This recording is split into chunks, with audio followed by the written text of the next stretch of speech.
Mafia: The Old Country is a game that feels familiar, but in a way that makes you wish you could put your finger on it.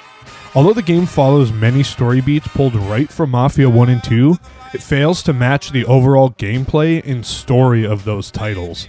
The gunplay is great, maybe even the best of this series, but everything else misses the mark, wrapped around a very linear mission structure boxed within what feels like should be an open world. The story is serviceable, but very predictable, and I feel as though it doesn't add to the lore of the Mafia world like I was expecting. With all that being said, I did enjoy my time with the game, but it falls short of what you would come to expect from Mafia, especially if you were expecting this to be Mafia's big return after almost a decade since the release of Mafia 3.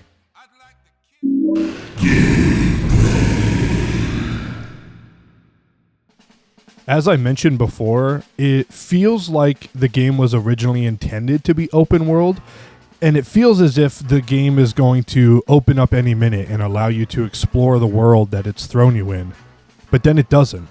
The game shows you that you have a garage for choosing and buying vehicles, a stable for horses that you can also buy, a wardrobe that also has more clothing options than you can buy, and even guns you can purchase and access from a weapons crate.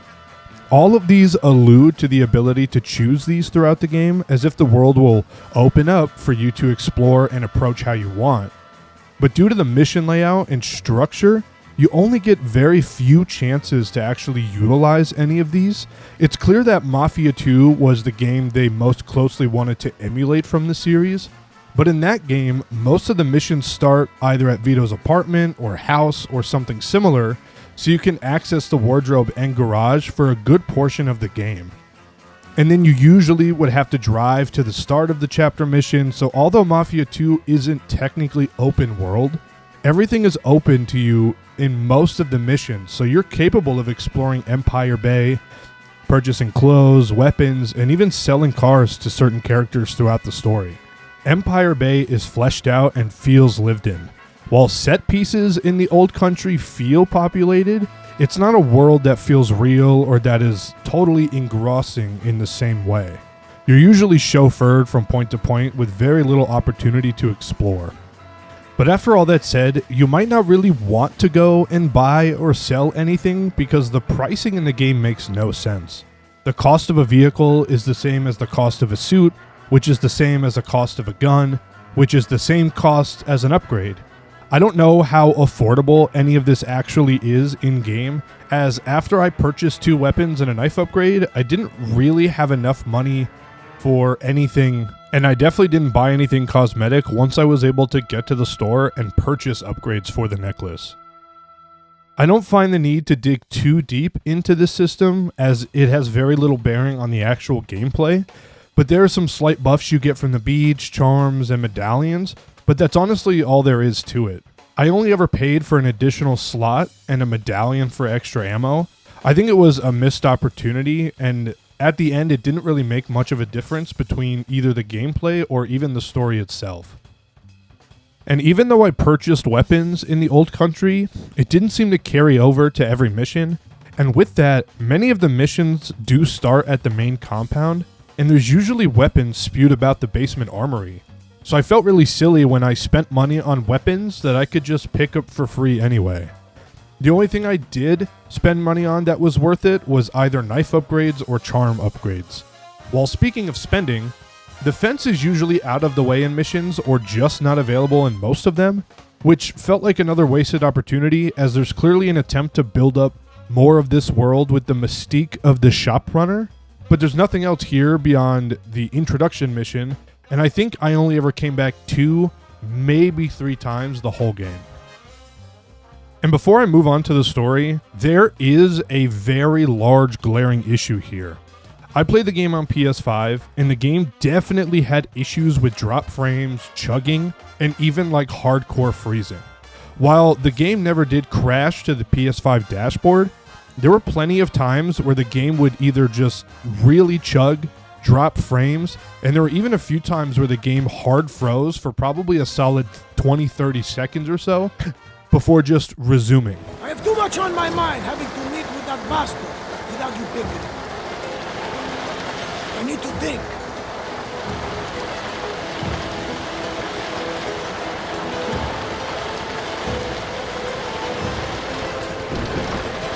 All right, we're getting close. All of the freezing and the really hard chugging happened while I was driving, but it wasn't exclusive to driving. There was definitely segments of the combat sections that could drop frames pretty hard, and there was one segment where you walked around a crowded market and it really felt like shit here.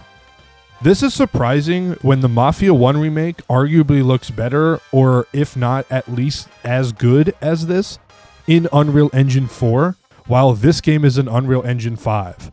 And Mafia 1 had much heavier loads with a very large city, plenty of civilians and drivers, and even really heavy combat sections, and this was all on the PS4 release. So I can only chalk this up to either poor optimization, which is kind of more confusing when the game is already very linear and very short. So I don't know if not even a single playtester just played through the campaign to see all these issues, or if they just allowed the quality control to miss and release it as is anyway.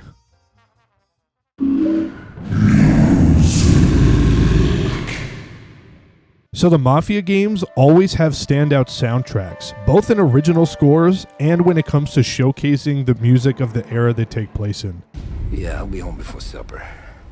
Hey, you want to go dancing this weekend? Maybe drop the kid off at your pop's place. The entirety of the Mafia 2 radio station music is part of my long list of 40s and 50s jazz and rock playlist. And do not even get me started on the heartbreaking original score that Mafia 2 has.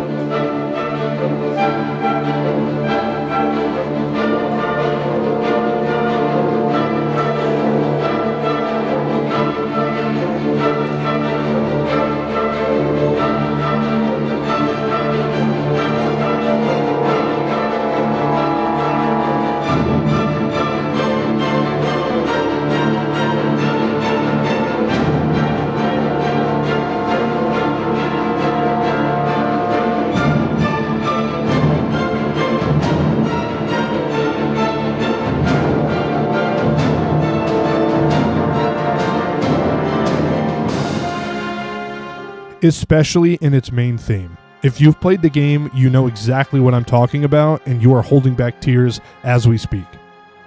And Mafia 1 contains plenty of 20s and 30s tracks throughout the game, while also holding a strong original composition.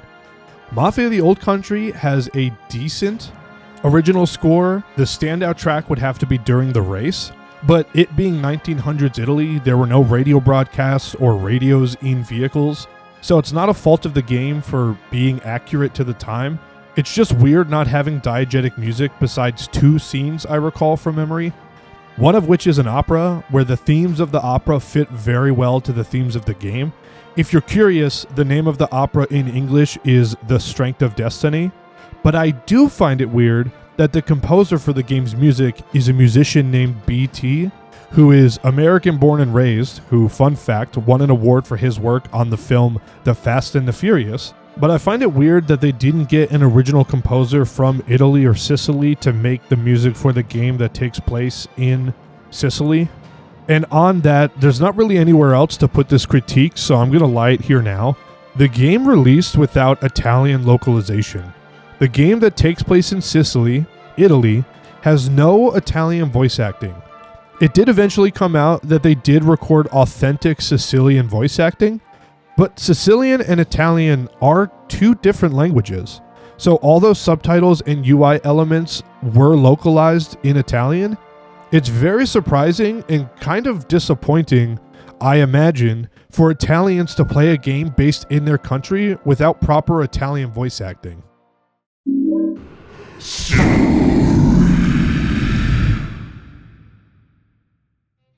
As I mentioned before, the story beats are pulled right from previous games.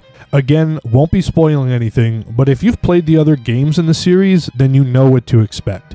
I think the writing falls a lot shorter than Mafia 1, and of course, does not even touch Mafia 2, but it's serviceable. It's a short game. I completed it in about 12 hours. I didn't go out of my way exploring, but I didn't gun it through the story either. For $50, it's a short, shallow experience overall.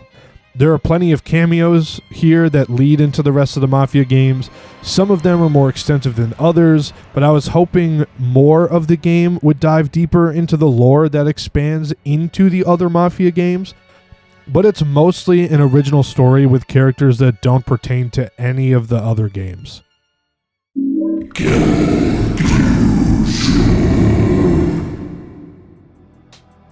So my initial rating for the game was going to be 2.5 stars out of 5, but given that I played the game well after its release and any possible bug fixes, along with its $50 price tag, I can't really justify giving it anything more than 2 stars.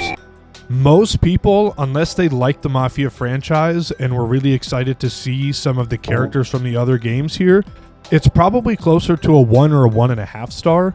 I just know that I like the Mafia games, so I'm probably giving it a higher rating than it deserves. But I'm going to give it 2 out of 5 stars for those reasons. Thank you guys so much for watching and taking time out of your day to listen to me ramble about stuff I love. If you're interested in more, please subscribe. I'm actually going to do the definitive edition of the original trilogy as well. Currently playing through them all right now, so those reviews will go up as I finish them.